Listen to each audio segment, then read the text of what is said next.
Hey guys, welcome to football দুনিয়া। আর ভিডিওতে সবাইকে স্বাগত।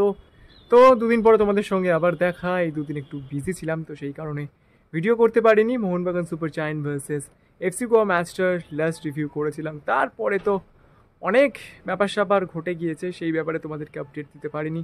অনেকেই দেখলাম তোমরা মেসেজ করেছিলে যে দাদা ইস্ট বেঙ্গলের ট্রান্সফার রুমারের ব্যাপারে কী আপডেট পাওয়া যাচ্ছে, বা মোহনবাগান সুপার জায়ান্টে কোন নতুন প্লেয়ার আসতে পারে, আরমান্দো সাদিকুকে কি মোহনবাগান সুপার জায়ান্ট ছেড়ে দেবে, এইরকম অনেক কোশ্চেন আমি পেয়েছি। আমি জানি অনেকেই থাকো যারা আমার আপডেটকে ভরসা করো, তো তাদের জন্য সরি। তবে ভিডিওটা শুরু করার আগে প্রথমে ফুটবল দুনিয়া ফ্যামিলির সকলকেই মেরি মেরি ক্রিসমাস। সবাই উৎসবের দিনগুলো ভীষণ ভালো করে কাটাও, সবার জন্য উৎসবের দিনগুলো আরও রঙিন হয়ে উঠুক, এরকমটা আমি চাই।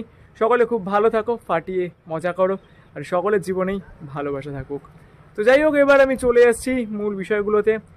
এখন মেনলি তিনজন ফুটবলারকে নিয়ে ডিসকাস করব যারা ইস্টবেঙ্গলের রেডারে রয়েছে। প্রথমজন হচ্ছেন ডেভিড লালহানসাঙ্গা। এই মুহূর্তে ডেভিডের আপডেট কি? তো দেখো, ডেভিডের আপডেট হচ্ছে এই মুহূর্তে বলটা কিন্তু পুরোপুরি মোহামেডান স্পোর্টিংয়ের কোর্টে। তার কারণ ইস্টবেঙ্গল একটা পার্টিকুলার অ্যামাউন্ট বলে দিয়েছে মোহামেডান স্পোর্টিংকে, তারা ডেভিডের জন্য সেই টাকাটা দিতে চায়। তো সেই জন্য মোহামেডান স্পোর্টিং এই মুহূর্তে এখন ভাবনা চিন্তা করছে যে ইস্টবেঙ্গলে ওই টাকাটা পেলে তারা ডেভিডকে ছাড়বে কিনা, এবং তাদের আই লিগ রয়েছে। যদি তারা আই লিগে ভালো করতে পারে, নেক্সট সিজনে যদি আইএসএল খেলার যোগ্যতা অর্জন করতে পারে, তাহলে তারা ডেভিডকে রাখবে কিনা, এইসব ভাবনা চিন্তা কিন্তু এই মুহূর্তে চলছে। তো ডেভিডের অবস্থান কিন্তু বলা যায় এই মুহূর্তে 50-50। আর 7 দিন পরেই ট্রান্সফার উইন্ডো খুলবে, তো সেইখানে শুরুটা কিন্তু হবে ডেভিডকে নিয়ে 50-50 অবস্থান থেকে। তারপরে পরবর্তী ব্যাপারগুলো ভাবা যাবে। অন্যদিকে ইস্টবেঙ্গল কিন্তু এই মুহূর্তে একজন সাইড ব্যাগের খোঁজে রয়েছে, এটা আমি তোমাদেরকে বলেছিলাম। তো বেশ কয়েকটা নাম নিয়ে ইতিমধ্যে আমরা ডিসকাস করেছি। তো আপাতত যতটা আপডেট পাওয়া যাচ্ছে, ইস্টবেঙ্গল কিন্তু হায়দ্রাবাদ এফসি দুজন ফুটবলারকে টার্গেট করেছে। তার মধ্যে একজন জিতেশ শর্মা, অন্যজন ইস্টবেঙ্গলের প্রাক্তন ফুটবলার নিখিল পূজারি। তো দেখো, পরিস্থিতি এই মুহূর্তে যেদিকে যাচ্ছে, হায়দ্রাবাদের কিন্তু পয়সার দরকার রয়েছে। তো তারা ট্রান্সফার ফিটাকে কিন্তু বাড়িয়ে নিতে চাইবে, তার কারণ এই মুহূর্তে তারা একটা ট্রান্সফরমেশনের মধ্যে দিয়ে যাচ্ছে। আগের সিজন পর্যন্ত হায়দ্রাবাদ এফসি যথেষ্ট ভালো ফুটবল খেলতো, আগের সিজনে প্লে অফে তারা কোয়ালিফাই করেছিল।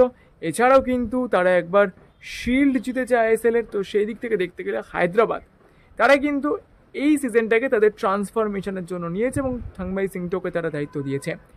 তো যেটা আপাতত এই মুহূর্তে লেটেস্ট আপডেট, হিতেশ শর্মার থেকে কিন্তু নিখিল পূজারির ডিলটা অনেক বেশি ভ্যালিড মনে হচ্ছে। এবং যতটা আপডেট এখনও পর্যন্ত আমি পেয়েছি, নিখিল পূজারির ব্যাপারটা নিয়ে কিন্তু ইস্টবেঙ্গল বেশি এগিয়েছে রাদার দ্যান হিতেশ শর্মা। তো এই দুজনের মধ্যে কার ইস্টবেঙ্গল আসার সম্ভাবনা যদি বেশি জিজ্ঞেস করো, আমি বলবো হিতেশ শর্মার থেকে নিখিল পূজারির ডিলটা কিন্তু এই মুহূর্তে অনেক বেশি কনভিনিয়েন্ট মনে হচ্ছে। অন্যদিকে ইস্টবেঙ্গল যে তোরোকে মোটামুটি রিলিজ করে দিচ্ছে, এইরকমটা আপডেট কিন্তু আমরা প্রত্যেকেই জানি। তো এই মুহূর্তে ইস্টবেঙ্গলের নতুন বিদেশিকে প্রচুর নাম নিয়ে কথাবার্তা বলা হচ্ছে।